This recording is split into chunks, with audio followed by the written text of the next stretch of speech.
del mes de abril del año 2025. Estamos aquí desde la ciudad de Stockton, California. Tenemos la hora de 2 de la tarde con 3 minutos, conocido como hora del Pacífico. Recordando que tenemos la hora este, la hora centro, pero aquí en California es la hora Pacífico, 2 de la tarde, en este día domingo. Damos gracias al Señor por este tiempo que hemos estado congregados en nuestra iglesia bíblica El Calvario en Lodi, California, y hemos pasado momentos de adoración muy excepcional, gracias al Señor, tiempos de refrigerio, de gozo, de consuelo, de comunión, y esa bendición solo el Señor lo puede dar. Así que continuamos aquí desde nuestro hogar, siguiendo las instrucciones de nuestro amado Señor Jesucristo dado a su iglesia, de predicar el evangelio a toda criatura, de ser testigos en nuestra localidad y también más allá de nuestra localidad.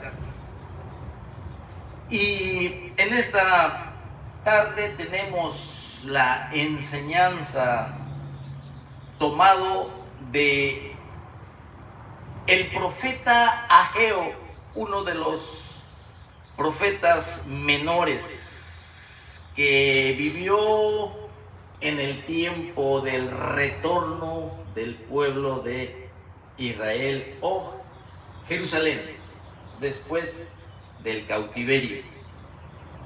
Así que en esta tarde vamos a tratar de que el Señor nos dé una bendición sobre todo lo que involucra en la restauración de la obra del Señor.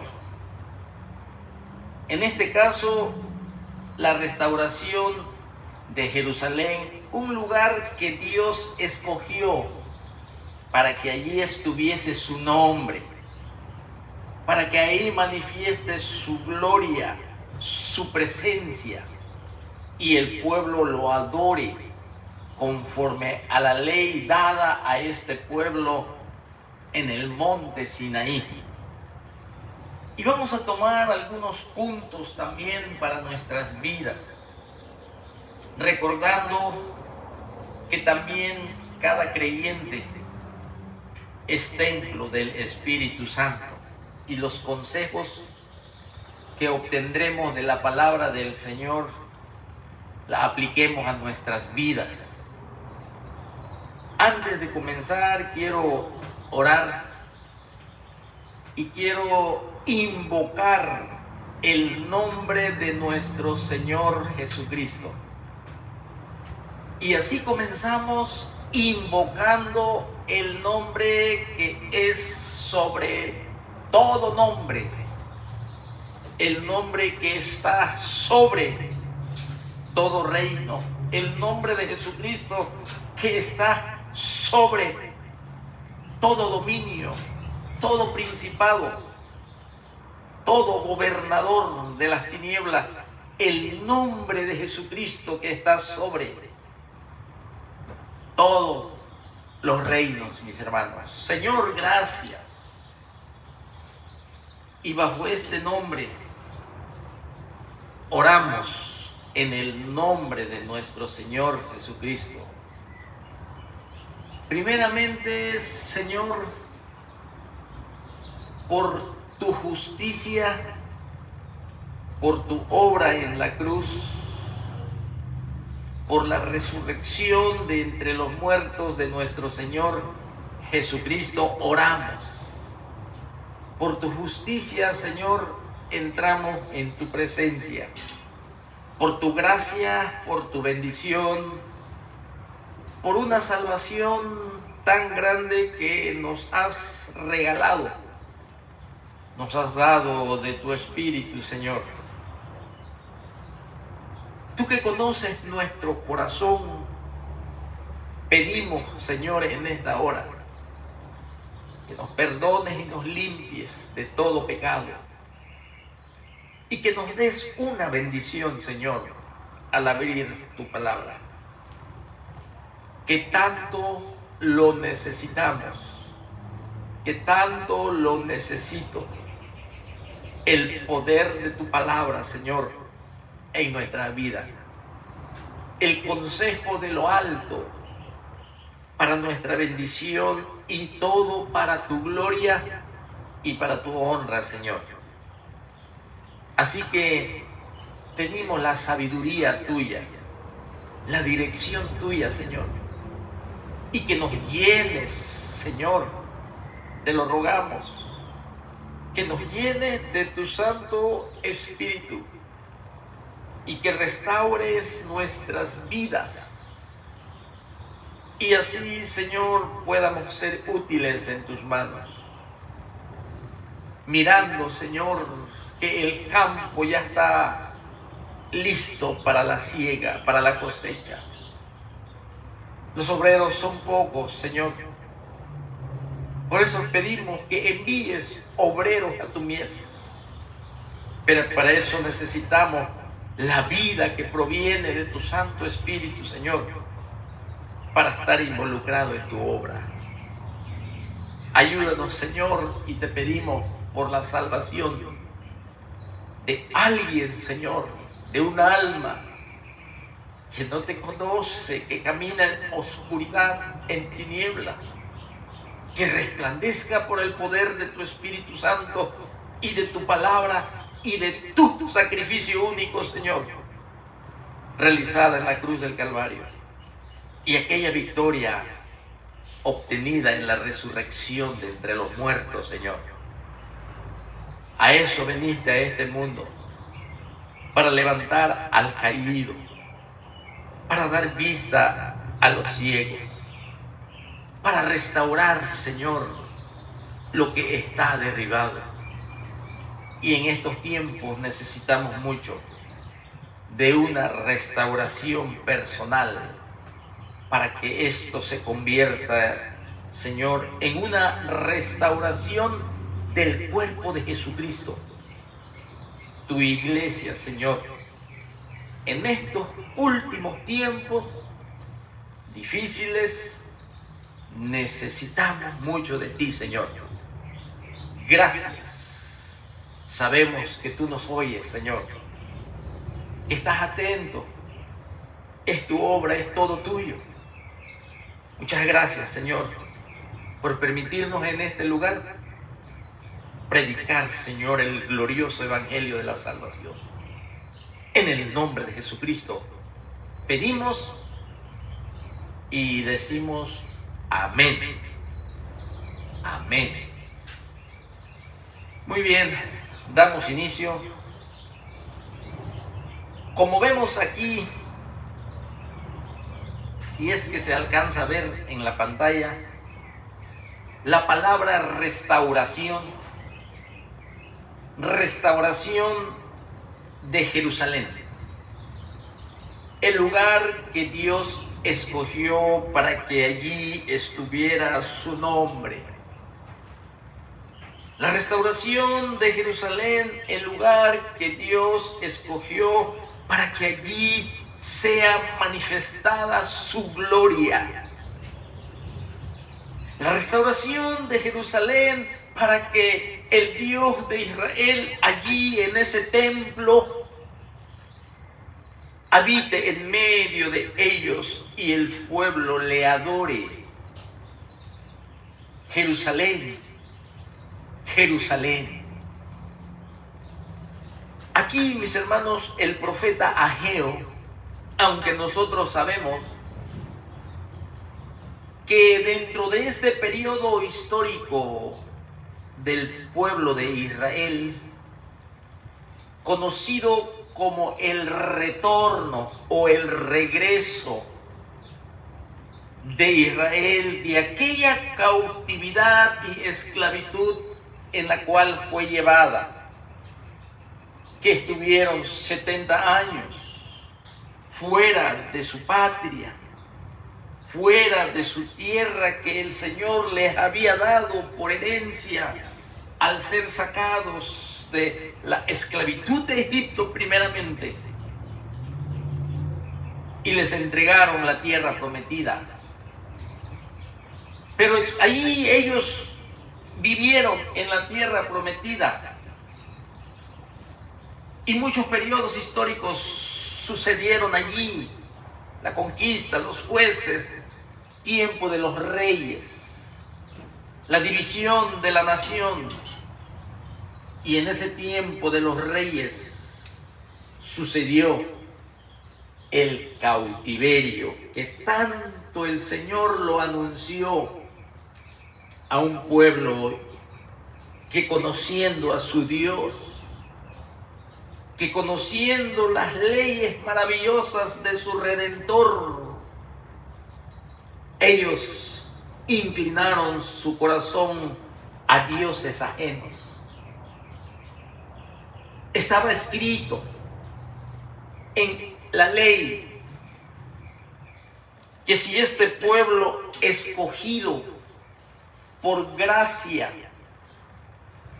desviaba su corazón a adorar a dioses ajenos, idolatría, ellos iban a tener que ser dispersados o expatriados a causa del pecado de ellos. El Señor lo advirtió. En este periodo, mis hermanos, del retorno de Israel, se encuentran involucrados los libros de Esdras, de Nehemías y de Esther. En este periodo del retorno. Y también se encuentran involucrados 3 profetas: el profeta Ageo, el profeta Zacarías y el profeta Malaquías, para culminar así lo que le conocemos como el Antiguo Testamento, con el libro de Malaquías. Así que nos estamos moviendo en este entorno histórico. Y el profeta Ageo era un hombre humilde, era un hombre que Dios lo usó para exaltar su nombre, donde él adoptó la misma actitud que adoptó Juan el Bautista, donde dijo Juan que era necesario que el Dios de Israel, que Jesucristo, crezca y él mengüe. Este era el mensajero de Dios para esa generación en el retorno a Jerusalén, y se tenía que restaurar Jerusalén, se tenía que restaurar el templo en Jerusalén. Y más que nada, se tenía que restaurar la identidad de su fe del pueblo de Dios. Así que aquí vemos a este profeta llamado Ageo, que tiene solo 2 capítulos en el libro escrito allí. Ageo, mis hermanos, este profeta no solo predicó, sino que también su mensaje lo llevó a la práctica. El profeta Ageo. Y podemos ver nosotros un poquito sobre este profeta antes de comenzar. En este tiempo, mis hermanos, predominaba el imperio medo-persa. Cuando Israel fue llevado cautivo a Babilonia, estaba predominando el imperio babilónico y Nabucodonosor era el rey de Babilonia.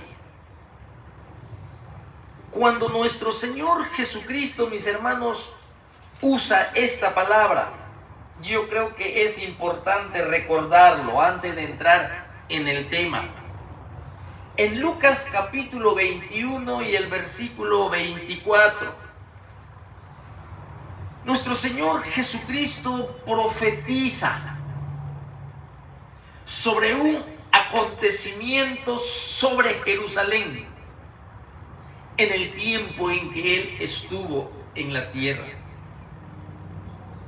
Y dice nuestro Señor Jesucristo: y caerán a filo de espada y serán llevados cautivos a todas las naciones, y Jerusalén será hollada por los gentiles, será pisoteada por los gentiles, será humillada por los gentiles, dice nuestro Señor Jesucristo. Y luego dice: hasta que se cumplan, hasta que los tiempos de los gentiles se cumplan. Y esta palabra, mis hermanos, el tiempo de los gentiles, es importante entenderlo antes de entrar al tema. Esta frase, el tiempo de los gentiles, que es muy diferente a otra frase, la plenitud de los gentiles. Es muy diferente. Esto es lo que nuestro Señor Jesucristo dijo: hasta que los tiempos de los gentiles se cumplan, quiere decir que ese tiempo de los gentiles comenzó cuando Nabucodonosor destruye a Jerusalén y su templo lo convierte en escombro a Jerusalén. Nabucodonosor dio inicio al tiempo de los gentiles, un tiempo en que Israel perdería su soberanía, en donde Israel estaría siempre sometido bajo el imperio de los gentiles. Un tiempo en que Israel viviría sometido bajo la autoridad de los gentiles. Allí comenzó el tiempo de los gentiles con Nabucodonosor. Y cuando cayó el imperio babilónico y predominó el imperio medo-persa a través de Ciro, ese tiempo de los gentiles continuó,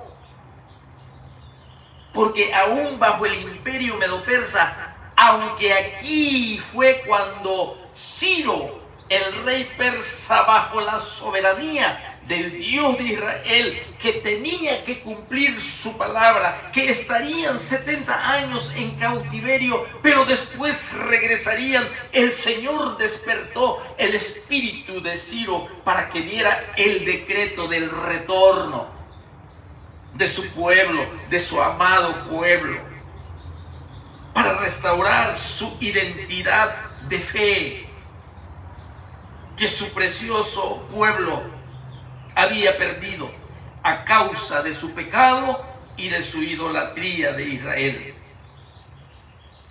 Después de que predominaron estos imperios, medo-persa, recuerde que también tuvo su caída el imperio medo-persa, bajo otro imperio conocido como el imperio griego, a través de Alejandro Magno. Y todavía no puede recuperar su soberanía Israel, porque ahora se tenía que someter bajo el yugo del imperio griego. transcurre el tiempo y la historia, y Daniel se encarga, inspirado y recibiendo la revelación del tiempo de los gentiles a través de aquel sueño que tuvo Nabucodonosor, de aquella estatua con cabeza de oro. Si usted recuerda, los brazos y el pecho de plata, los muslos y el vientre de bronce, las dos piernas de hierro y los dos pies y sus dedos, una mezcla entre el hierro y el barro cocido. Ahí está revelado todo el tiempo de los gentiles. Cuando nuestro Señor Jesucristo nace y desarrolla su ministerio junto con Juan el Bautista, se encuentra predominando ya el imperio romano. Ese es el tiempo de los gentiles. Y aún todavía sigue el tiempo de los gentiles. Ese tiempo de los gentiles va a terminar, como dice Daniel, con aquella piedra que viene del cielo y golpea los pies de la estatua. Y de allí se hace un gran monte, el reino de Jesucristo sobre la tierra. Ahí termina el tiempo de los gentiles con la venida gloriosa de nuestro Señor Jesucristo en poder y gran gloria, para reinar con un reino de justicia, con un reino de santidad y con un reino de paz, lo que el hombre no ha podido conseguir durante todas las edades. Nuestro Señor Jesucristo es el que nos dará ese reinado. Una promesa para Israel, pero indudablemente por gracia también, a través de la obra de Jesucristo en la cruz del Calvario y el nacimiento de la iglesia dentro de la historia, aquel misterio que estuvo escondido por mucho tiempo, pero que ha sido manifestada y revelada a través de las doctrinas de la iglesia que el apóstol Pablo, el Señor, le ha dado, y lo tenemos en sus 13 epístolas. Ese es el tiempo de los gentiles. Aquí con el profeta Ageo estamos mirando el transcurso de la historia sobre un pueblo, el pueblo de Israel. El pueblo de Israel se le dio la tierra prometida y el Señor establece los límites de esa tierra prometida. Pero Israel nunca alcanzó a poseer toda la tierra prometida, salvo en los tiempos de David, fue donde tuvo una mayor extensión sobre esa tierra, en la cual aún todavía no la ha poseído totalmente. Entonces el Señor tiene un pacto todavía por cumplir, el pacto abrámico, que en el futuro lo hará, porque aún todavía estamos viviendo en ese tiempo, en el tiempo de los gentiles, y un día el Señor cumplirá su promesa. Cuando se dice, y yo sé que esto es difícil de oírlo, porque hay muchas personas que no pueden oír esta frase, que yo lo voy a repetir, que Israel es el reloj de Dios. A muchos no les gusta esta frase, pero lo único que se da a entender en esta frase es que la historia de Israel, cumpliéndose los planes del Dios soberano, a través del transcurso del tiempo sobre Israel va avanzando la historia y va avanzando los planes del Señor para introducir al Mesías que nacerá en esta nación. Aquí nos encontramos en el periodo del retorno. Israel fuera de su patria. Israel en cautiverio. Allí en Israel solamente lo que existían eran escombros. Lo único que había en Israel era nada. Porque recuerde que Nabucodonosor había destruido todo. Ahora se encuentra un remanente allí, delante de los escombros. Un remanente allí en Jerusalén con sus muros derribados. Un remanente que se encuentra allí, vulnerable, sin protección. Era un asunto difícil de la restauración. Pero el plan del Señor se tiene que cumplir y tiene que seguir avanzando ese plan del Señor. Esa manecilla del reloj tiene que seguir avanzando. Y el Señor escogió a Israel, que tenemos aquí en esta hora, a través en donde vamos a ver al profeta Ageo, que tuvo una gran intervención aquí. Así que nosotros podemos ver aquí, mis hermanos, que Ageo, ¿sí?, en este tema, en este libro de Ageo con 2 capítulos, su tema de este libro fue el templo. Con Nehemías fue la restauración del muro de Jerusalén. Con Zorobabel y con Esdras fue la restauración del templo. Lo podemos aplicar como restauración física y como restauración espiritual. Más que restaurar un muro, era restaurar la identidad de la fe del pueblo. Era de que los planes del Señor soberano, realizados desde la eternidad, desarrollándolo desde Génesis y culminará hasta el libro del Apocalipsis. Un principio y un fin, en donde la palabra de Dios nos enseña el origen de todas las cosas en Génesis.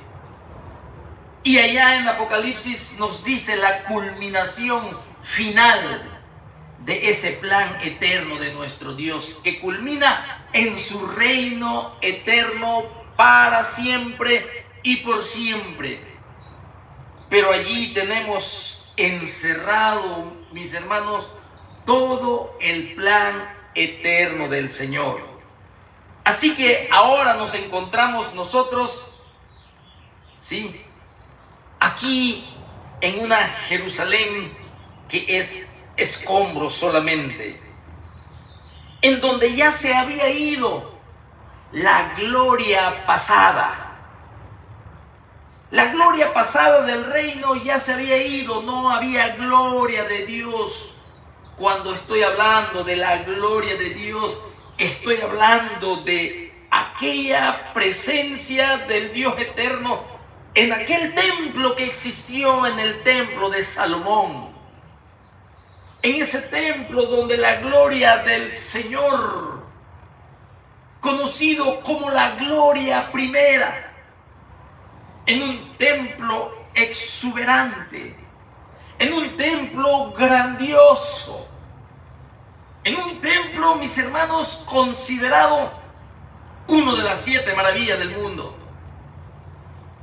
Allí Salomón, sin escatimar los valores de oro y de plata, que preparó su padre David.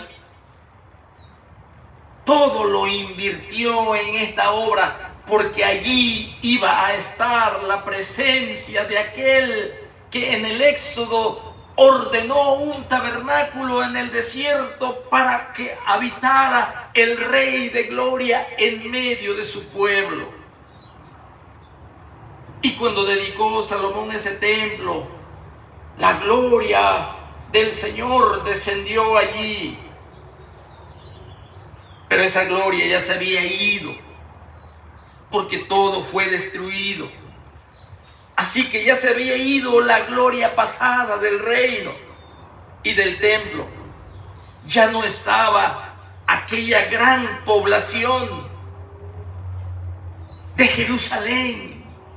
Como dijo Jeremías, que le tocó vivir esta catástrofe, esta destrucción. Y escribió lamentaciones. Con lágrimas y sollozos se puso entre el templo y Jerusalén, y él se lamentaba con lágrimas diciendo: Jerusalén, Jerusalén, la ciudad populosa, ha quedado destruida. Jerusalén, Jerusalén, la ciudad populosa, ha quedado como una viuda. Y Jeremías le tocó vivir ese tiempo en que Nabucodonosor destruyó el templo. Ahora, en el tiempo del retorno, 70 años después, ahí estaban los primeros que vinieron del cautiverio, mis hermanos. Fue Zorobabel. Sí, aquí tenemos nosotros entonces al profeta Ageo. Pero quiero dar un poquito de información sobre Zorobabel, que muy poco hay escrito de él. Zorobabel fue el primero cuando el rey Ciro, por intervención divina, decretó el retorno del pueblo de Israel.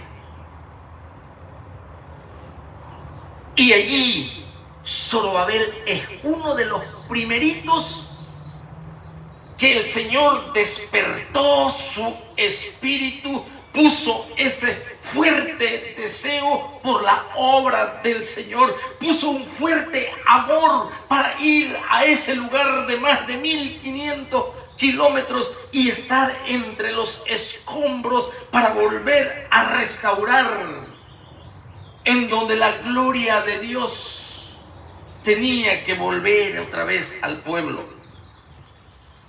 Así que aquí podemos ver, Zorobabel es una figura central en el libro de Ageo también. Cuando nosotros leemos el escrito de el sacerdote y escriba Esdras, allí nos revela o nos relata que Zorobabel fue el primero que llegó a donde estaban los escombros del templo, los escombros de los muros derribados de Jerusalén, que se habían convertido en guarida de animales salvajes, en guarida de aves carroñeras. Estaba Jerusalén destruida totalmente y consumida. Y ahí es donde llega Zorobabel. Zorobabel es una figura central en el libro de Ageo, el cual vamos a ver nosotros. En este libro del profeta Ageo, ahí aparece este nombre varias veces, de Zorobabel. Es un nombre que tiene mucho peso histórico, Zorobabel, y tiene mucho peso profético, Zorobabel, de la cual muy poco se habla de él. Zorobabel, mis hermanos, tiene un significado en su nombre. Él estuvo con Esdras, él estuvo con el profeta Ageo en ese tiempo tan difícil, en un tiempo angustioso, en un tiempo de mucho problema, en un tiempo de mucha oposición. Zorobabel, dos palabras hebreas en su nombre. Zeru quiere decir semilla. Y Babel se refiere a Babilonia, Zorobabel. Y se puede interpretar como nacido en Babilonia. Eso significa Zorobabel. Zoro significa semilla. Y Babel de Babilonia. O sea, él nació o fue nacido en Babilonia. Y Zorobabel nació durante el exilio babilónico, un periodo en que el pueblo judío vivía en cautiverio en Babilonia. Y por lo tanto, Zorobabel y el significado de su nombre sirve como un recordatorio del desplazamiento del pueblo judío y su esperanza de restauración. El papel de Zorobabel como líder en el periodo del retorno, conocido también como el periodo post-exílico. Este Zorobabel, su papel, mis hermanos, es en el periodo del retorno, es el que subraya la esperanza que el Señor le está dando a su pueblo, la bendición del Dios del cielo, que es fiel a su palabra y cumple a su pacto que Él hace, que Él no puede fallar en lo que Él dice y todo lo que Él hace se cumple. Ahora, aquí vemos la esperanza de Israel nuevamente. Zorobabel era descendiente del rey David. Zorobabel, allí lo podemos ver en el primer libro de Crónicas, capítulo 3 y versículo 19. Nosotros vemos que él fue descendiente del rey David, Zorobabel. Y más adelante, allí, tanto Lucas como Mateo, tú lo puedes encontrar en la genealogía de nuestro Señor Jesucristo, en los ancestros de nuestro Señor Jesucristo, Zorobabel. Y vemos que Zorobabel sirvió como gobernador en Judá, bajo el rey persa Darío. Él fue gobernador, ¿sí?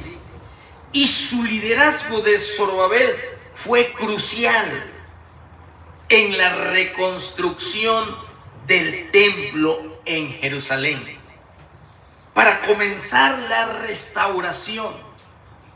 Una restauración, mis hermanos, no se hace con la fuerza del hombre. Una restauración espiritual, mis hermanos, y para conseguir una adoración genuina, conforme a la voluntad del Dios de la Biblia, no se hace con ejército, no se hace con espada. Tiene que ser el Dios de toda misericordia quien meta mano sobre su pueblo o sobre su iglesia.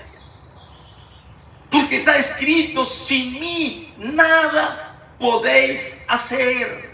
Separados de mí nada podéis hacer. Separados de Jesucristo no podemos obtener una genuina y verdadera adoración en el Espíritu y en verdad. Separados de Jesucristo, separados de la comunión, separados, mis hermanos, de la palabra de Dios, no podemos hacer nada. Siempre tendremos una vida sin restauración, una vida sin protección, una vida, mis hermanos, en donde vamos a estar siempre vulnerables a los ataques y a los dardos del fuego del enemigo. Una vida así, mis hermanos, que lo querramos hacer nosotros en nuestras fuerzas, no lo podremos hacer. Hoy más que nunca, el pueblo de Dios y personalmente cada creyente que ha venido y ha creído y ha puesto su fe en el sacrificio de nuestro Señor Jesucristo, por la gracia del Dios eterno, te llamó y su Espíritu Santo te iluminó y te concedió el arrepentimiento para que vinieras a Él a pedir perdón por tus pecados, a pedir perdón por tus iniquidades. El Señor oyó tu clamor, quitó tu pecado, puso su Espíritu Santo y te hizo templo de Él, la gloria de Dios sobre ti. Pero ahí es cuando Él comienza esa buena obra, cuando nos ha dado el regalo de la salvación, de la condenación eterna. Ahí es cuando Jesucristo viene a hacer morada en nosotros. Ahí es donde Él comenzó esa buena obra.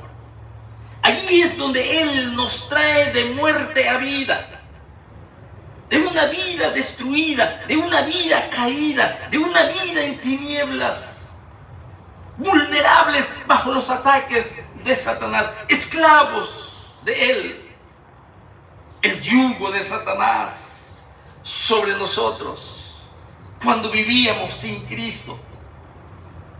Ahí comienza persecución para el verdadero creyente. Ahí comienza, mis hermanos, las pruebas y las tentaciones. Ahí es donde Satanás va a volver a buscar tu caída. No para que pierdas tu salvación, porque la salvación no se pierde, pero sí para que pierdas tu comunión y quedes otra vez vulnerable.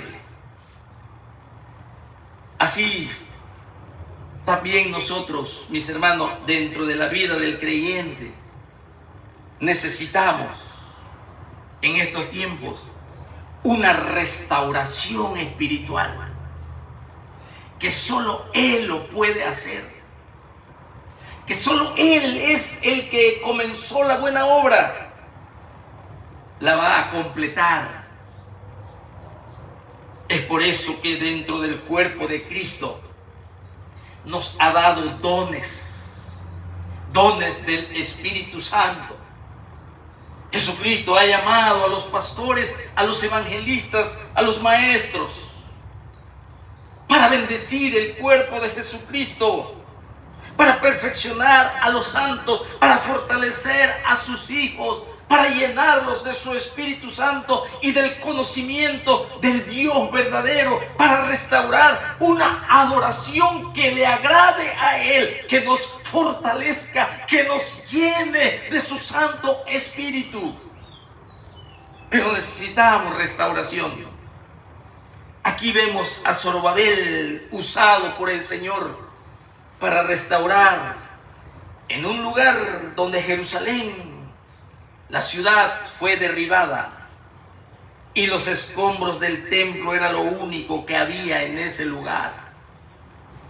El Señor desde los cielos no olvida su promesa, no olvida su pacto. La fidelidad a su palabra siempre estará allí. Y Él comienza en el tiempo indicado que el soberano ordenó, 70 años nada más. Y volverán otra vez a reedificar el templo. Y eso lo podemos ver nosotros en Daniel capítulo 9, en donde se usan 49 años para restaurar a Jerusalén, 7 semanas. Y al mismo tiempo se le añade a esas 7 semanas 62 semanas más para hacer 69. y viene el Mesías príncipe, nuestro Señor Jesucristo.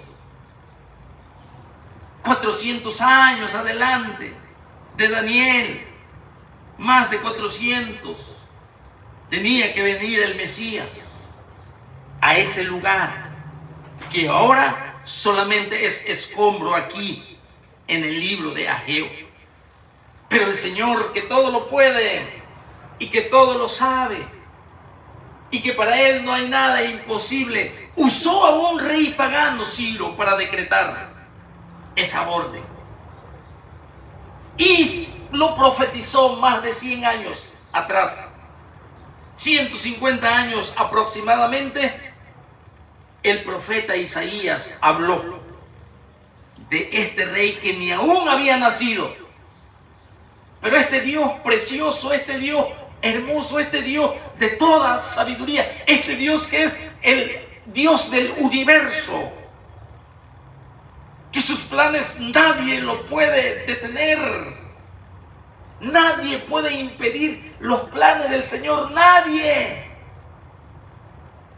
Saulo lo quería detener, ¿se acuerda? Metiendo a la cárcel a los que predicaban que Jesucristo era el Mesías, que Jesucristo había puesto su vida en la cruz del Calvario y que el tercer día la muerte no lo pudo retener y que resucitó de los muertos, esa obra gloriosa que da salvación de las almas a los hombres, era lo que la iglesia predicaba. Y Saulo de Tarso, él deseaba estorbar. Pero nuestro Señor Jesucristo le dijo: Saulo, Saulo, ¿por qué me persigues? ¿Recuerda? Dura cosa te es dar coces contra el aguijón. Dura cosa, Saulo, es para ti meterte con mi obra. Dura cosa es para ti, Saulo, que puedas detener la predicación del Evangelio. La orden fue dada de predicar en Jerusalén. La orden fue dada de predicar en Judea, en Samaria y hasta lo último de la tierra. Y se tenía que cumplir. Y el mismo Saulo, el Señor lo usó en su soberanía para llevar el Evangelio por toda Asia, para llevar el Evangelio por todo lo que es el continente europeo, para llevar el Evangelio inclusive hasta Italia, y deseaba ir hasta España el apóstol Pablo. Pero nadie lo pudo detener. Muchos quisieron detener la obra del Señor, encadenaron al apóstol Pablo.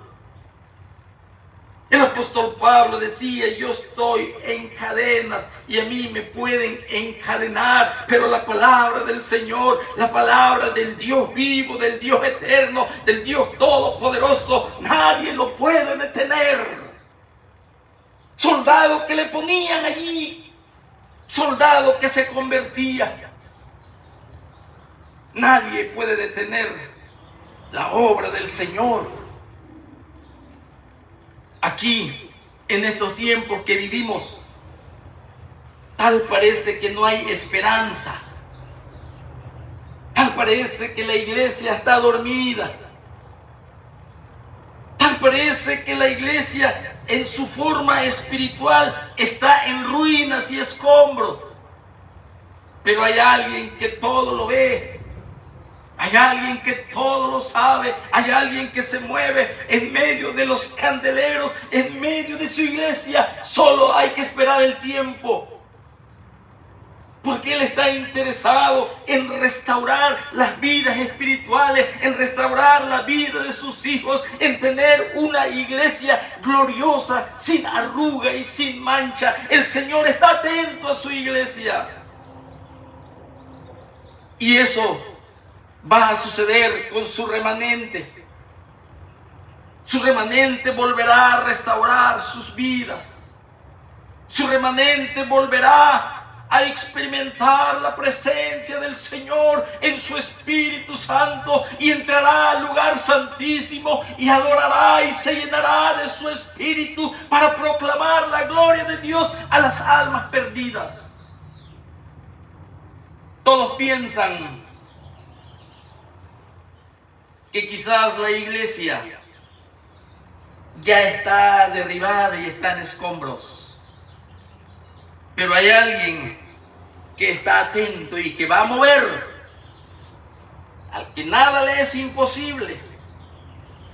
Él movió a grandes hombres paganos también, a un Nabucodonosor, inclusive a un Ciro, a un Alejandro Magno, a los Césares. Nosotros podemos verlo allí en la historia de la Biblia, cómo el Señor, sus propósitos, Él lo cumple. Aquí está moviendo a Zorobabel para llegar a ese lugar de escombro. El templo de Jerusalén hay que reedificar, hay que volver a la adoración. La gloria Shekinah tiene que volver. Estamos viviendo en un Icabod.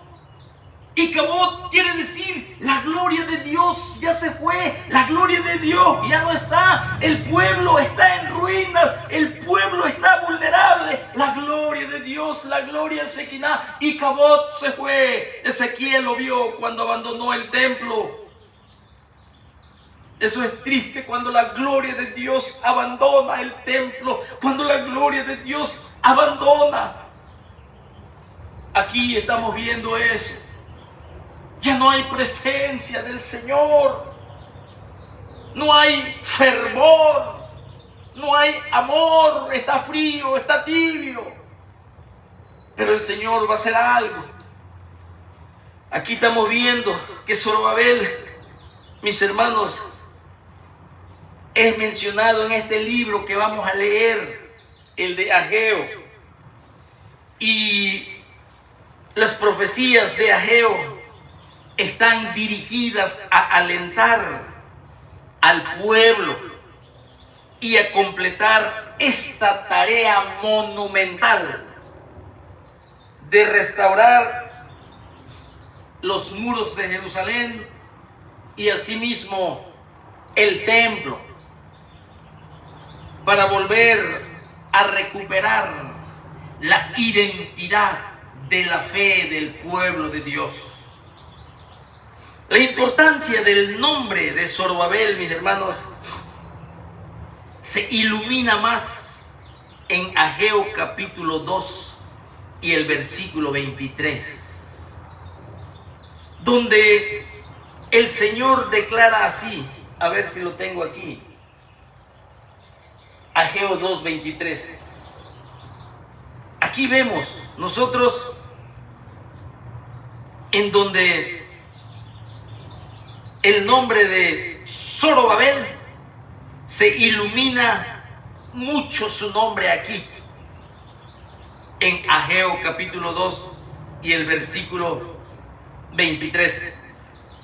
En aquel día dice Jehová, Jehová de los ejércitos, te tomaré, oh Zorobabel, hijo de Salatiel, siervo mío, dice Jehová, y te pondré como anillo de sellar, porque yo te escogí, dice Jehová de los ejércitos. Aquí, mis hermanos, este texto bíblico tiene mucho peso sobre el plan de Dios, sobre la vida de Zorobabel. En aquel día, dice Jehová de los ejércitos, y 2 veces repite Jehová de los ejércitos, el Dios creador de todas las cosas. Eso quiere decir Jehová de los ejércitos, quiere decir Dios eterno, Dios todopoderoso, Dios que creó los ángeles, Dios que creó todo el ejército de la naturaleza, el Dios que creó todo el reino animal, el Dios que creó a todos los hombres. Eso quiere decir Jehová de los ejércitos, y Él es el que dice: Zorobabel, hijo de Salatiel, siervo mío, mi servidor. Dice Jehová, te pondré como anillo de sellar, porque yo te escogí, dice Jehová de los ejércitos. ¿Qué significa esto? La imagen de un anillo. Zorobabel, esa imagen del anillo, está hablando del anillo de sello que usan los reyes. Y ese sello que es poderoso y significa autoridad, significa autenticidad real, significa de la misma manera como un trono, como una corona real o como un cetro, ese anillo de sellar, ¿sí? Y tiene connotación, mis hermanos, cuando el Señor le habla a Zorobabel aquí en el libro del profeta Ageo, tiene connotaciones mesiánicas. Apunta al nombre más maravilloso y al nombre que es sobre todo nombre, el nombre de nuestro Señor Jesucristo, el más grande de todas las edades, el más grande de todos los siglos. Y tiene connotación este versículo con todo lo que se refiere a lo que es mesiánico en la venida de nuestro Señor como descendiente de David. Zorobabel era descendiente de David y